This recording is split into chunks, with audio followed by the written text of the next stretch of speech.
It's a beautiful day here on campus and one of many beautiful days ahead under the leadership of our new incoming Chancellor, Bennie Harris, and his family, incoming First Lady Frankie Harris, and their children, Bria, Bennie, and Brandon. So welcome to your first press conference as members of the USC Upstate family.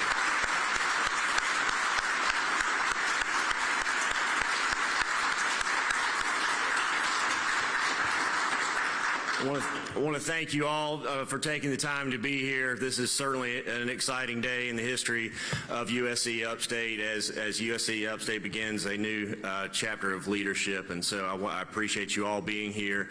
I certainly appreciate Trustee Tony Lister being here. Tony, thank you for your history of service to the university and USC Upstate in particular. We have with us the chair of our Commission for Higher Education, David Church. Thank you, David, for being here. We have Commissioners Ann Flynn. Thank you, Ann. And Scott Heath back there in the back. And we have our Foundation Board Chair, Karen Calhoun, as well. So thank you all for being here. And I hope did I miss any commissioners or Foundation Board members?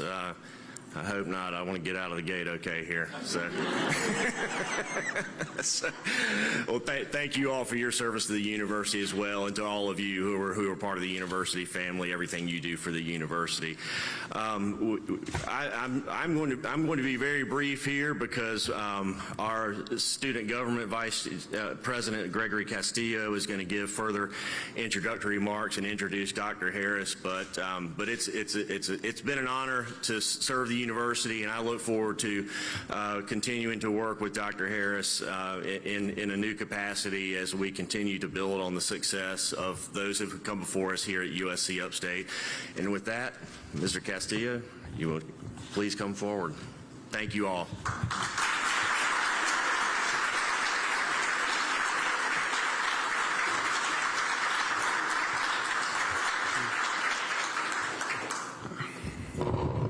Good morning. I'm Greg Castillo, Vice President of the Student Government Association for the upcoming academic school year. It's an honor to be here and a pleasure to welcome Dr. Harris to campus. As you may know, Dr. Harris currently serves as the Senior Vice President for Institutional Advancement at the Morehouse School of Medicine in Atlanta, Georgia, a position he's held since 2014. Prior to that, he was Vice President for Development and Alumni Relations at Lipscomb University in Nashville, Tennessee. Dr. Harris's professional experience also includes executive administrative positions at DePaul University in Chicago, the University of Alabama at Birmingham, and Washington State University. He has served as faculty throughout his career, focusing on courses in management, servant leadership, and strategic marketing. The Student Government Association looks forward to working closely with Dr. Harris on the issues that resonate with our students and to advance the mission of USC Upstate. It is now my pleasure to introduce Dr. Bennie Harris.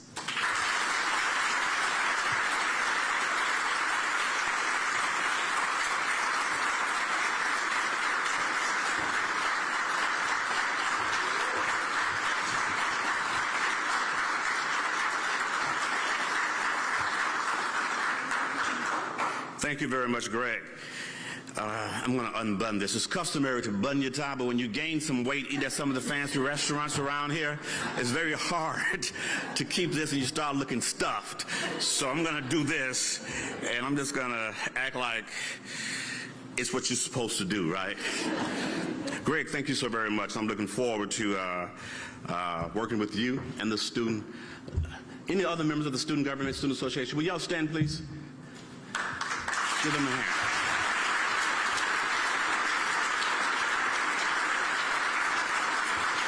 And I think Rhonda, that's how you pronounce his name, he received a internship. So he's not here because he has an internship, and he's actually doing what we want him to do. And so we're excited, and we're going to celebrate him as well. I want to definitely acknowledge our commissioners. David Church and I have been having a lot of conversations, and I'm excited about the leadership and the work that we are going to do together for this particular community. And I'm excited to have my family. So let me start by introducing them. I'm going to ask my wife to stand. Frankie.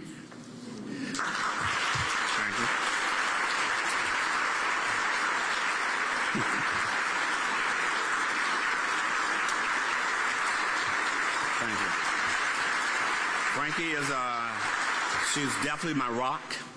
She's my inspiration. I love you, honey, and thank you so much, and we got a wonderful ride ahead of us, okay? I want to introduce my children. My daughter, Brea, she's studying for her mini board, so to be here, she's making a wonderful sacrifice. She's in medical school right now at Morehouse School of Medicine. My son, Bennie, just completed his master's degree at Lipscomb University, working with UBS. I think there's a local UBS organization here as well, so that's exciting. Looking forward to working with them. And my son, Brandon, he's the youngest of the bunch and the tallest of all of us. So he's a phenomenal young man, and I really appreciate the three of them coming and taking time to be and share this moment with us. To our Board of Trustees, thank you so very much for being here and for your support. I'm going to ask the search committee, because I want you to blame them for the success that we're going to have. So I'm going to ask the search committee to stand. Thank you. I think Pam is here somewhere. She was the chair of the search committee. I think they did a wonderful job finding your next chancellor. Don't you think so? I think they did a phenomenal job. Ann and I had wonderful conversations, and she was part of my inspiration, whether she intended to be or not. I know she was trying to remain objective during the whole search process, but her beautiful smile just kept engaging me, encouraging me to engage. And I don't know if that's just her normal personality or she was doing it just for me. So I'm going to say she did it just for me. But thank you so very much. I think she has a son that's in Nashville, not far from Lipscomb University, where my kids, all our children, went to school. So thank you, Ann, very much. Shortly after I was elected Chancellor to lead this next era of USC Upstate, I was told that the decision to hire me received unanimous support from our Board of Trustees. And I was highly recommended by the search committee, the faculty and staff of the university community involved in the evaluation process. So for that, I thank you. I'm humbled by your support, the strong vote of confidence you have in me, and it is my objective to embrace your aspirations for the university, and 10, 20 years from now, you'll look back and feel exceptionally good about the decision you made to invite me into your community and to lead the University of South Carolina Upstate. I'm so excited about my leadership team. If they're here, I want them to raise their hand, the Chancellor's Cabinet. These are exceptional individuals, and they have worked extremely hard leading this community through some very, very difficult times. I want to personally acknowledge our interim Chancellor, Durham Cole. Durham has done an exceptional job supporting me, being a friend to me, and helping me to really get acclimated into this community and to the role. He's taken on the leadership of, he took this institution to probably one of the most difficult times of its history. This COVID-19 pandemic is exceptionally difficult for the country, for every higher education institution. We're having the challenges of trying to get our students back and our family and our community back safely, and Durham has done a phenomenal job leading that effort. So let's pause and give him a round of applause, and thank you very much.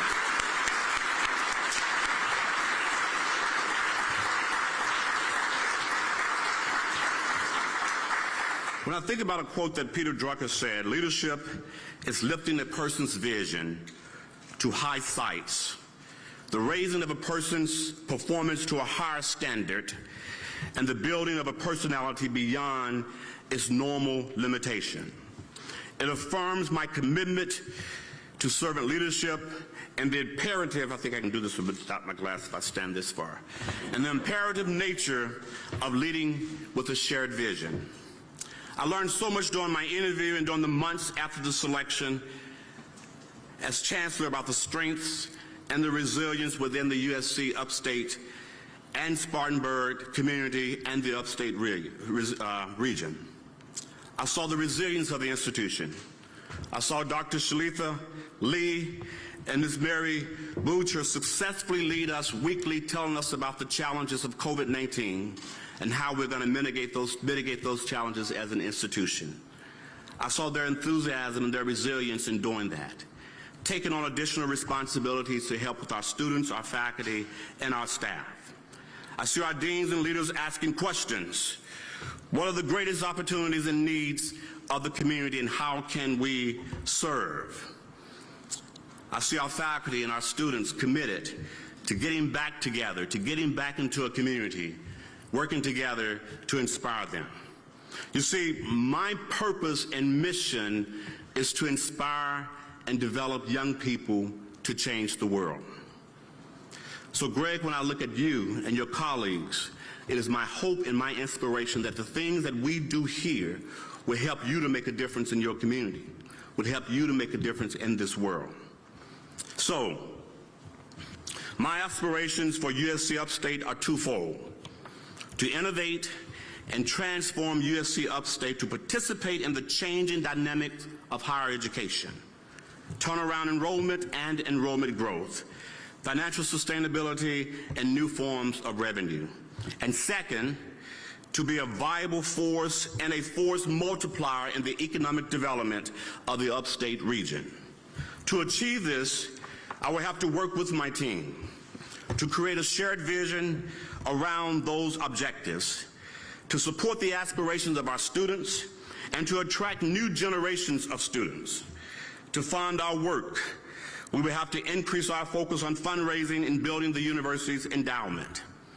To create partnerships, joint ventures with businesses, envisioning new ways to achieve our goals, and to establish the role of USC Upstate as a talent developer with more than 30,000 alumni who choose to live and work in the 10-county region that is upstate.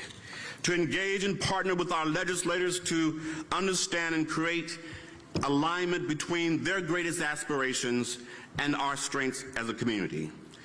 To lead the region and the country in promoting the value of diversity and inclusion, to appreciate the changing nature of this country and the leadership required to embrace those changes. To achieve this, I will work with my team to focus on retaining faculty and staff and competitively attracting new faculty and staff. To evaluate the USC Upstate brand and value proposition, and to make the University of South Carolina Upstate a destination of choice. People don't care how much you know until they know how much you care. That was a quote by Theodore Roosevelt. This morning I sat in the Blue Mountain restaurant for breakfast. The hour and a half time that I sat there and ate there, I encountered only things that one finds in a community like Spartanburg. I met and learned the story of Chris Wishbone Walter and his daughter Molly, who founded the Blue Moon Restaurant and Specialty Foods. Wishbone, as he liked to be called, contributes to the culture and the character of Spartanburg. He and Molly's business model is about people and empowering their employees to have their families and to expand the quality of life. And during the COVID-19 pandemic, his business model did not suffer as many did. However, the immense amount of empathy that he showed in telling the stories of surrounding businesses and friends of his throughout the country made me even more grateful to have met him. As I sat there, I looked around and I met Reverend Sean Parker, Reverend Bobby McFalls, and Mr. Danny Charles. Wow, what an amazing group of individuals. They have a Bible study twice a week, and naturally they invited me to be a part of it at 7 a.m. in the morning. Reverend McFall, an 88-year young, and he has preached in more than 90 counties. I couldn't help but ask him to pray a prayer of blessing over me, which they're obliged, and I'm forever grateful. When I returned, because I was running late and my wife saying, Benny, you need to get back here so we can be on time, I returned to my children, Brea, Brandon, and Benny, and they asked if they could pray over me in my journey of leadership, and they prayed that I will continue to have the boldness and humility that they know me to have. This was only accentuated by a prayer that my wife prayed right before I went to bed over me, and for that I'm grateful and I'm humble. These are the stories of a community that is resilient and relentless, and the one that thrives. I have spent time getting to know our many donors, our trustees, our foundation board members, our higher education commissioner members. I've spent time getting to know our faculty Senate Chair, Dr. Lisa Johnson, and our incoming chair, Dr. Bennie Harris. I met with our provost, Dr. David Schechter. Did I pronounce that right, David? Yes. Thank you.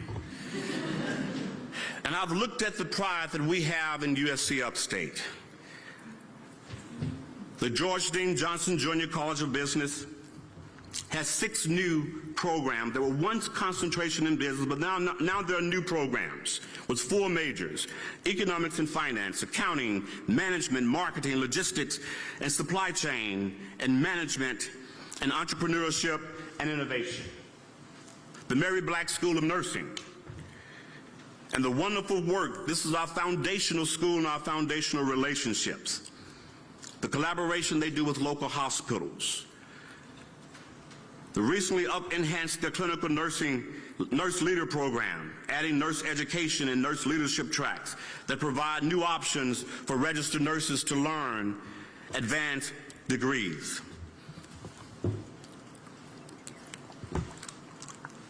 USC Upstate faculty recently were awarded 2 prestigious federal grants.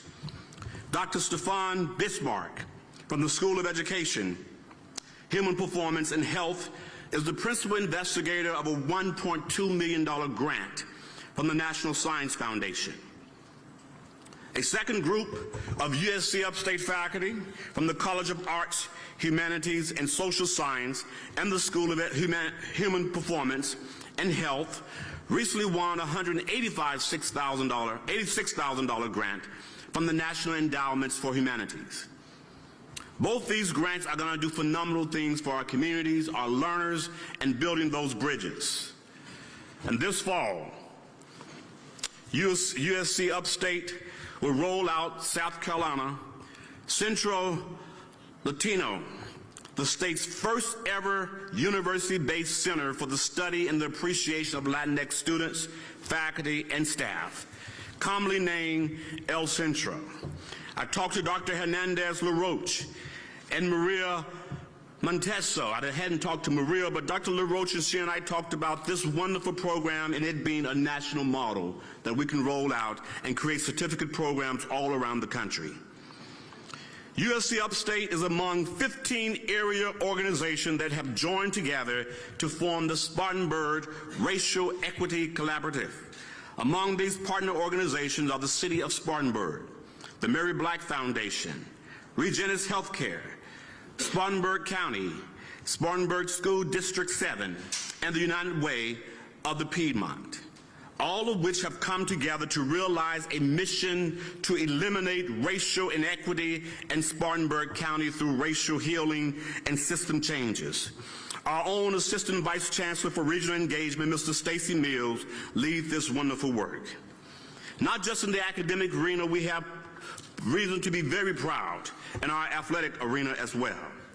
USC Upstate Athletics ended the season strong, having finished as a runner-up in the Big South for men's soccer.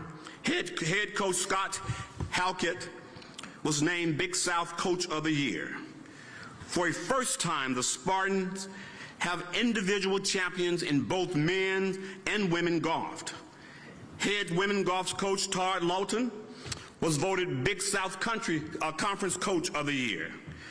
Softball finished the regular season in second place, while baseball set a D1 era record with its 34th win of the season. The volleyball program ended this spring scheduled on a 6-match and an 18-set winning streak, both Division I era records. I want us to pause just for 1 minute and give yourselves a hand for all the wonderful accomplishments that you are doing.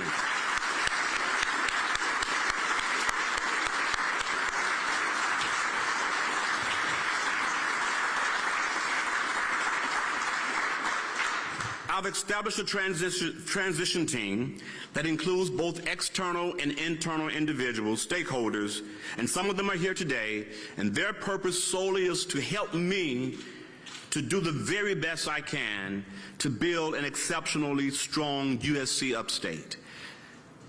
And finally, I recall the advice my mother gave me. Her name is Charlie Mae Harris. That's a good Southern name.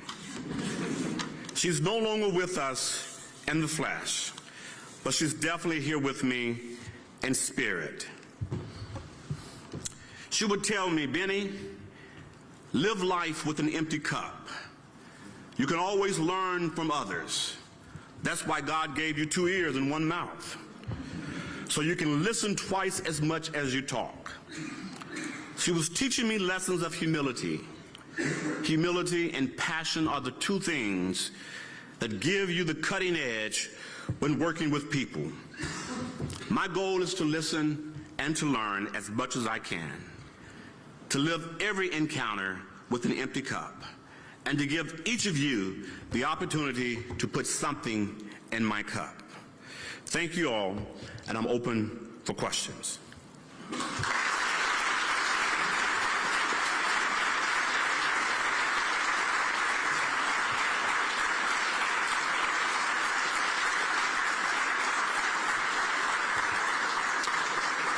But before we get started with questions, I'm going to ask Michelle and Rosemary to raise their hand. Where are they?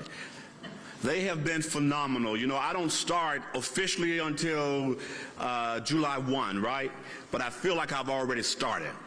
But they have been phenomenal in keeping my schedule booked and helping to manage that. So thank you all very much. Any questions? Honey, will you pass me that towel, please? I'm not sweating because I'm nervous. I'm sweating because of this humidity. Questions? This is going to be the easiest press conference I've ever experienced. And I should be thankful right there.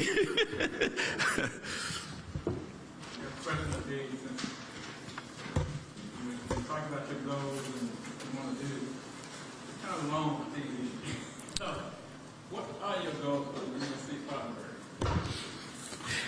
I have 2 primary goals that I spoke of, and it's important that we hear this. One is to innovate and to transform USC Upstate to participate in the changing dynamics of higher education. That's one. And that's important. Online enrollment is a big population for students.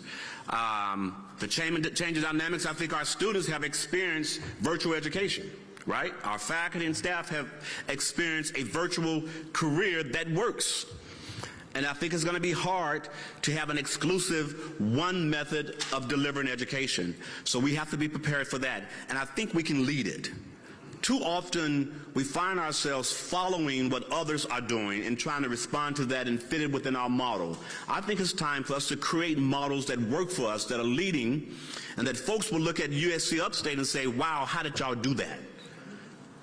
And so my goal is for us to transform and to innovate this institution, that we will be a model for how a regional comprehensive exists and does it very well.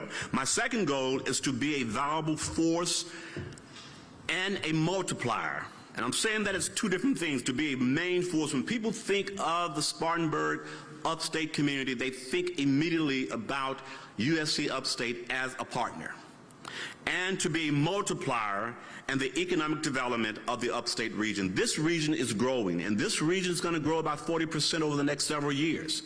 And I want our share right here in Spartanburg and Spartanburg County, and to continue to expand. We are important to the viability and the economic development of this area, and I want us to stand up and be shown.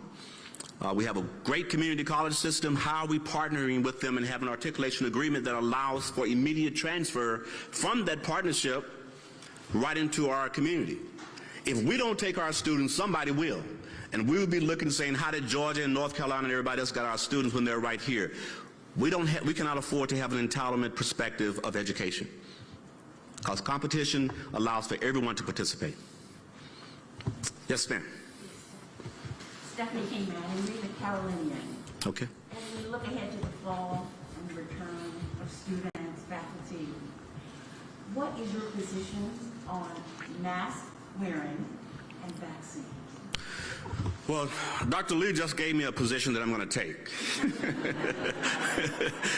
I listen to the science and the clinicians, and I think it's very important. One of the reasons I wear my mask, not because I am trying to protect myself, because I'm vaccinated.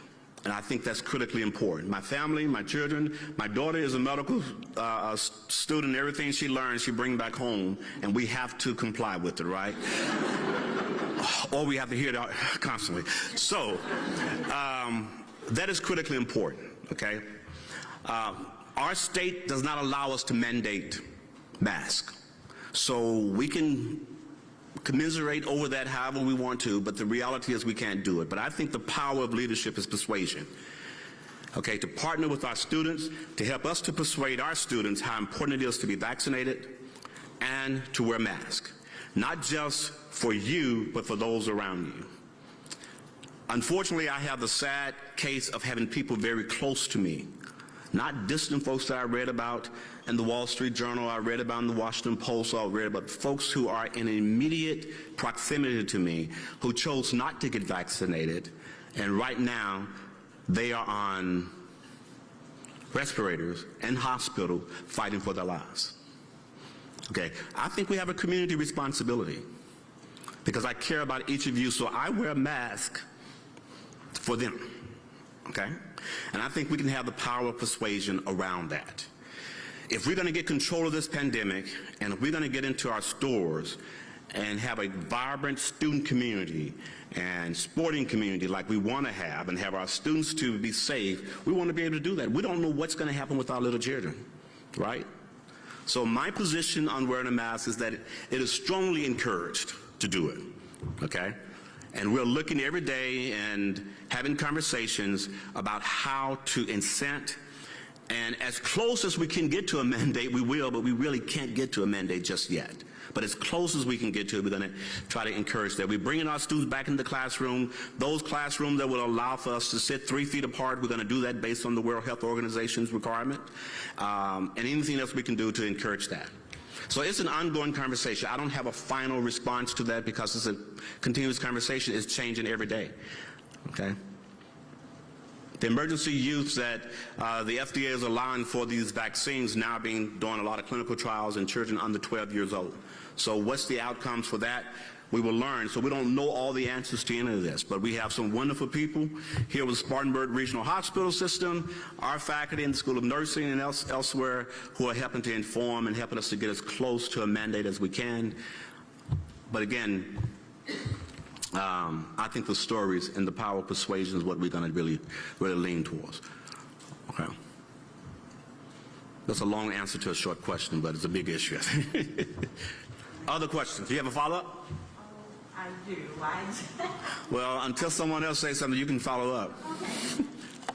Well, there's faculty that's concerned about whether they're going to be in the classroom or remote. How do they make those decisions? Well, some of the decisions have already been made that we have to come back. That's a state mandate, right? So there will be case-by-case situations where we will have opportunities to look at.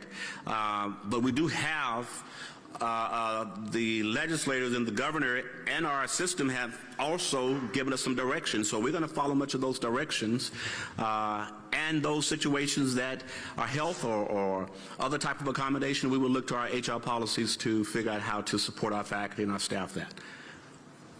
We definitely will. Yes. Over here. What will be some of your first actions as Chancellor? What will be some of my first action as Chancellor? My first action really would be listening. I don't know if listening is really an action, but is it an action? Who are English? It's an action. Okay, so my first action really is going to be taking my empty cup around and listening. Listen to the fears, the concerns, the enthusiasm, the passion. Listen to our business community. Listen to our legislators, our trustees, hearing what they're saying, hear what they see. Sometimes it's important for us to hear and see how people see us. I think oftentimes when we live in our own community, we kind of miss the excellence that exists. And everything I've heard so far about USC Upstate has been exceptional. And so we have no reason to feel apprehensive about anything as it relates to how people see us regarding the viability and the role that we play in this community. So my first action is going to be spending a lot of time listening. I'm going to spend a lot of time with our faculty and our students. I think that's critically important.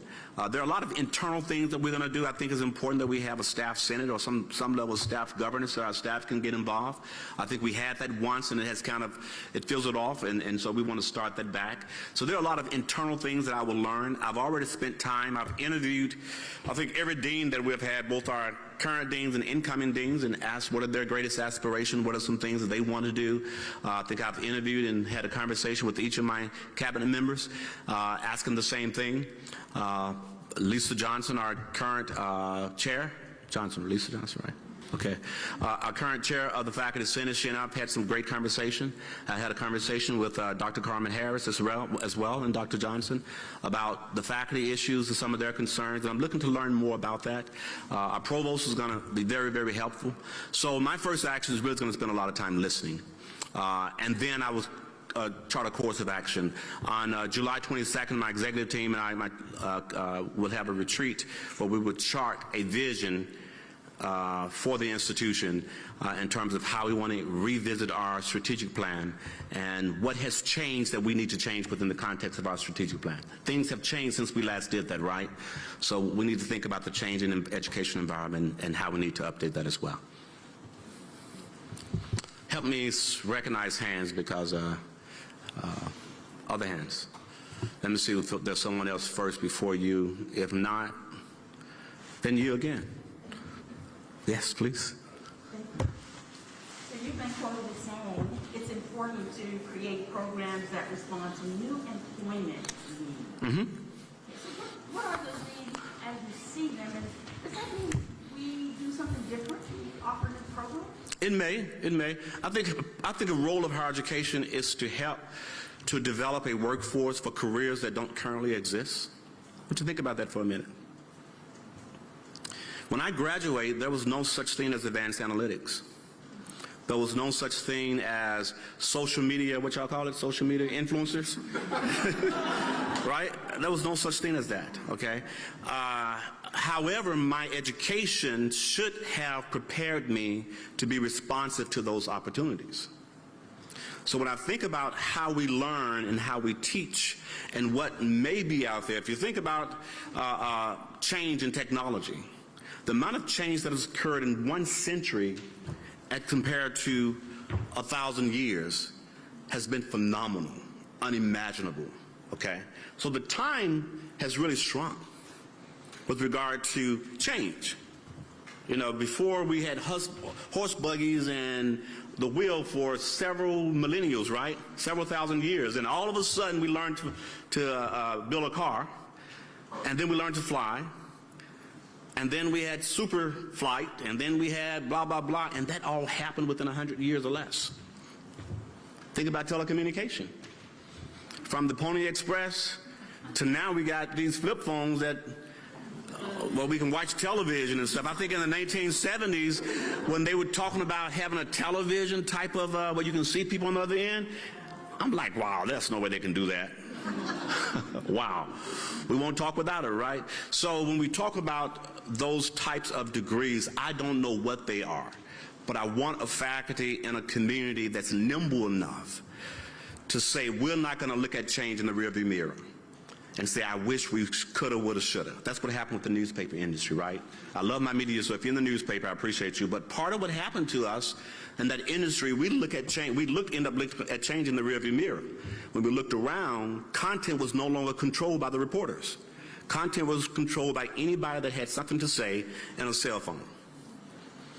And we just had not prepared for that change in dynamics. So we got to think about that. We got to think about our curriculum and ask the question, how can we be much more nimble in English? How can we be much more nimble in mathematics? You got actuary science, you got all types of things that you can prepare people for careers that can expand their math degree. So as we think about degrees and general education and what degrees we're going to have, et cetera, we may think, how can we add concentration to those core content that can prepare people for the workforce? Okay? I think my son was telling me my answer was too long. I think he whispered to his mom, I think that's... is that what you said? Okay. Other questions? Okay. Okay, going once? Going twice? Okay. Thank you all so very much for being here. Thank you for your time. I think we're going to have a meet and greet with everyone. What do we call that? The terrace. It's a beautiful site. This is a beautiful, phenomenal campus. I am so excited to be here. I really am. And I just love it. So I'm looking forward to being here. And I think everybody got to know Gerald through the search process. And he's been a great person to know. I've gotten to know all of you. So I definitely appreciate it as well. So again, thank you. And let's go in. Are we having food over there or just shaking hands? We having snacks? Let's go and have a few snacks. Real little bitty snacks.